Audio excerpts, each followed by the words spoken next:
Quand Pharaon laissa partir le peuple, Dieu ne leur fit pas prendre la route du pays des Philistins, bien qu'elle fût la plus directe. Dieu s'était dit: il ne faudrait pas qu'à la perspective des combats, le peuple revienne sur sa décision et retourne en Égypte. Dieu fit donc faire au peuple un détour par le désert de la mer des roseaux. C'est rangé comme une armée que les fils d'Israël étaient montés du pays d'Égypte. Moïse prit avec lui les ossements de Joseph, car celui-ci avait exigé des fils d'Israël un serment solennel en leur disant: Dieu ne manquera pas de vous visiter. Alors, quand vous remonterez d'Égypte, emportez mes ossements avec vous. Ils partirent de Soukot et campèrent à Étam, en bordure du désert.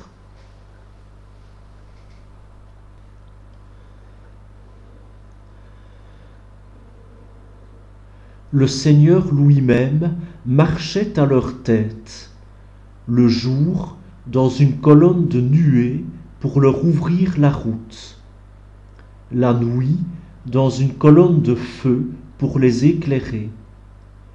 Ainsi pouvaient-ils marcher jour et nuit. Le jour, la colonne de nuée ne quittait pas la tête du peuple, ni la nuit la colonne de feu.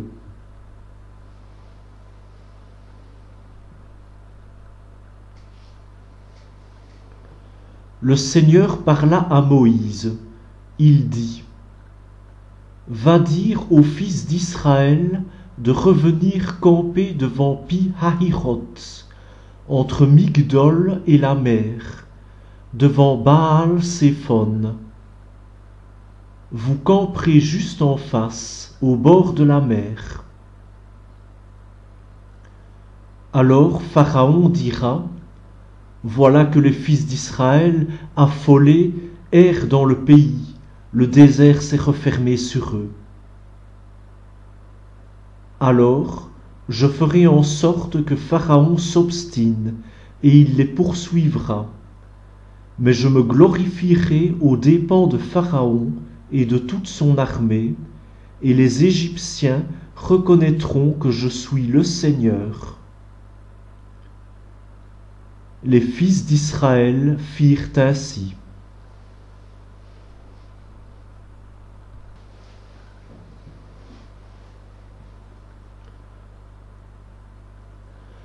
On annonça au roi d'Égypte que le peuple d'Israël s'était enfoui. Alors Pharaon et ses serviteurs changèrent de sentiment envers ce peuple. Ils dirent: Qu'avons-nous fait en laissant partir Israël? Il ne sera plus à notre service. Pharaon fit atteler son char et rassembler ses troupes. Il prit 600 chars d'élite et tous les chars de l'Égypte, chacun avec son équipage. Le Seigneur fit en sorte que s'obstine Pharaon, roi d'Égypte, qui se lança à la poursuite des fils d'Israël, tandis que ceux-ci avançaient librement. Les Égyptiens, tous les chevaux, les chars de Pharaon, ses guerriers et son armée, les poursuivirent et les rejoignirent alors qu'ils campaient au bord de la mer, près de Pi-Hahiroth, en face de Baal-Séphon. Comme Pharaon approchait, les fils d'Israël regardèrent, et voyant les Égyptiens lancés à leur poursuite, ils eurent très peur, et ils crièrent vers le Seigneur. Ils dirent à Moïse: L'Égypte manquait-elle de tombeaux pour que tu nous aies emmenés mourir dans le désert? quel mauvais service tu nous as rendu en nous faisant sortir d'Égypte. C'est bien là ce que nous te disions en Égypte. Ne t'occupe pas de nous, laisse-nous servir les Égyptiens. Il vaut mieux les servir que de mourir dans le désert. Moïse répondit au peuple, n'ayez pas peur, tenez bon, vous allez voir aujourd'hui ce que le Seigneur va faire pour vous sauver. Car ces Égyptiens que vous voyez aujourd'hui, vous ne les verrez plus jamais. Le Seigneur combattra pour vous, et vous, vous n'aurez rien à faire.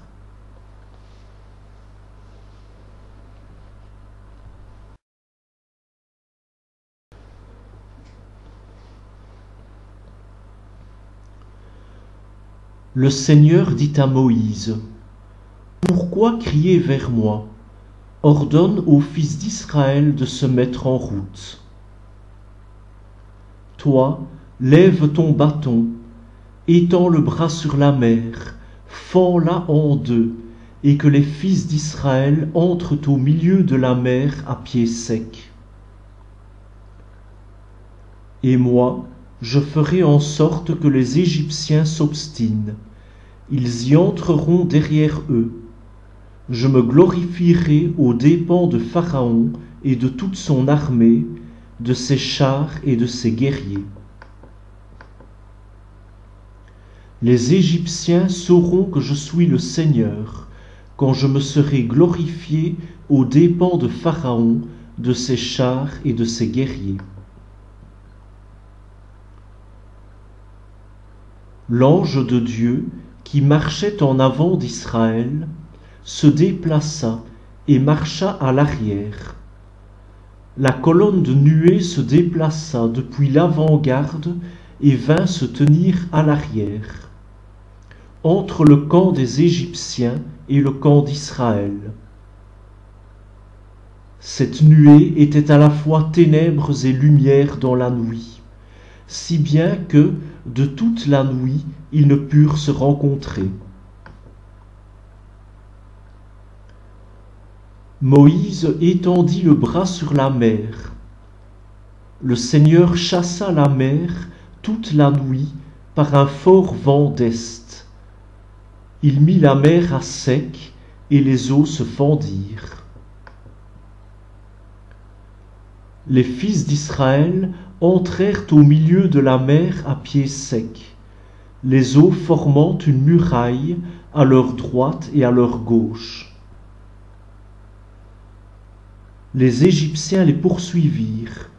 Tous les chevaux de Pharaon, ses chars et ses guerriers entrèrent derrière eux jusqu'au milieu de la mer. Aux dernières heures de la nuit, le Seigneur observa, depuis la colonne de feu et de nuée, l'armée des Égyptiens, et il la frappa de panique. Il faussa les roues de leurs chars, et ils eurent beaucoup de peine à les conduire. Les Égyptiens s'écrièrent, « Fuyons devant Israël, car c'est le Seigneur qui combat pour eux contre nous. » Le Seigneur dit à Moïse, « Étends le bras sur la mer, que les eaux reviennent sur les Égyptiens, leurs chars et leurs guerriers. » Moïse étendit le bras sur la mer. Au point du jour, la mer reprit sa place. Dans leur fuite, les Égyptiens s'y heurtèrent, et le Seigneur les précipita au milieu de la mer. Les eaux refluèrent et recouvrirent les chars et les guerriers, toute l'armée de Pharaon qui était entrée dans la mer à la poursuite d'Israël. Il n'en resta pas un seul. Mais les fils d'Israël avaient marché à pied sec, au milieu de la mer, les eaux formant une muraille à leur droite et à leur gauche. Ce jour-là, le Seigneur sauva Israël de la main de l'Égypte. Et Israël vit les Égyptiens morts sur le bord de la mer. Israël vit avec quelle main puissante le Seigneur avait agi contre l'Égypte. Le peuple craignit le Seigneur, il mit sa foi dans le Seigneur et dans son serviteur Moïse.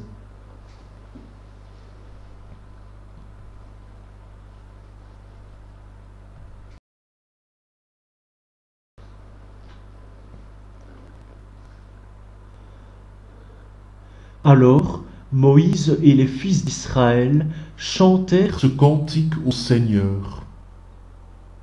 Je chanterai pour le Seigneur, éclatante est sa gloire. Il a jeté dans la mer cheval et cavalier. Ma force et mon chant, c'est le Seigneur, il est pour moi le salut. Il est mon Dieu, je le célèbre, j'exalte le Dieu de mon Père. Le Seigneur est le guerrier des combats, son nom est le Seigneur. Les chars du Pharaon et ses armées, il les lance dans la mer. L'élite de leur chef a sombré dans la mer Rouge. L'abîme les recouvre, ils descendent comme la pierre au fond des eaux. Ta droite, Seigneur, magnifique en sa force, ta droite, Seigneur, écrase l'ennemi. La grandeur de ta majesté brise tes adversaires. Tu envoies ta colère qui les brûle comme un chaume.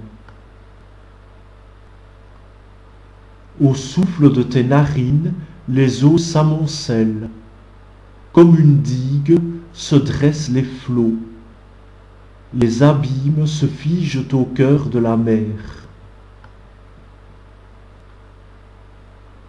L'ennemi disait: je poursuis, je domine, je partage le butin, je m'en repais. Je tire mon épée, je prends les dépouilles.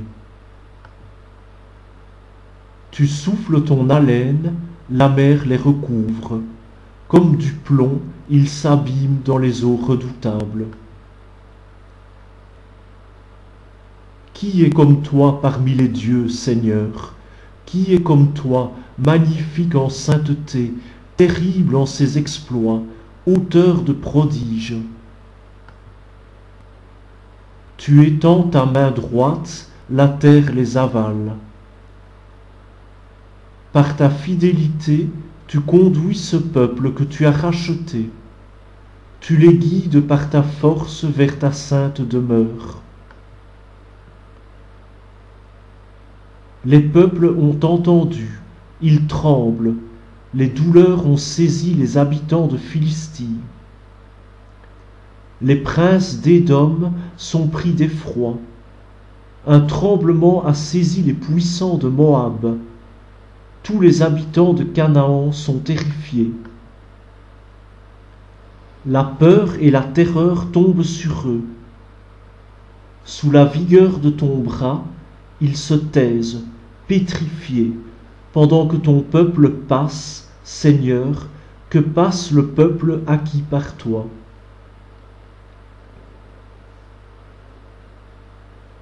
Tu les amènes, tu les plantes sur la montagne, ton héritage, le lieu que tu as fait, Seigneur, pour l'habiter, le sanctuaire, Seigneur, fondé par tes mains.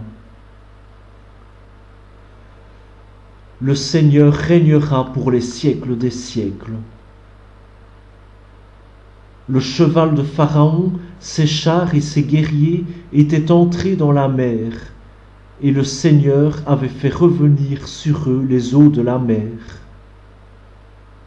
Mais les fils d'Israël, eux, avaient marché à pied sec au milieu de la mer. La prophétesse Myriam, sœur d'Aaron, saisit un tambourin, et toutes les femmes la suivirent, dansant et jouant du tambourin. Et Myriam leur entonna: Chantez pour le Seigneur, éclatante est sa gloire, il a jeté dans la mer cheval et cavalier.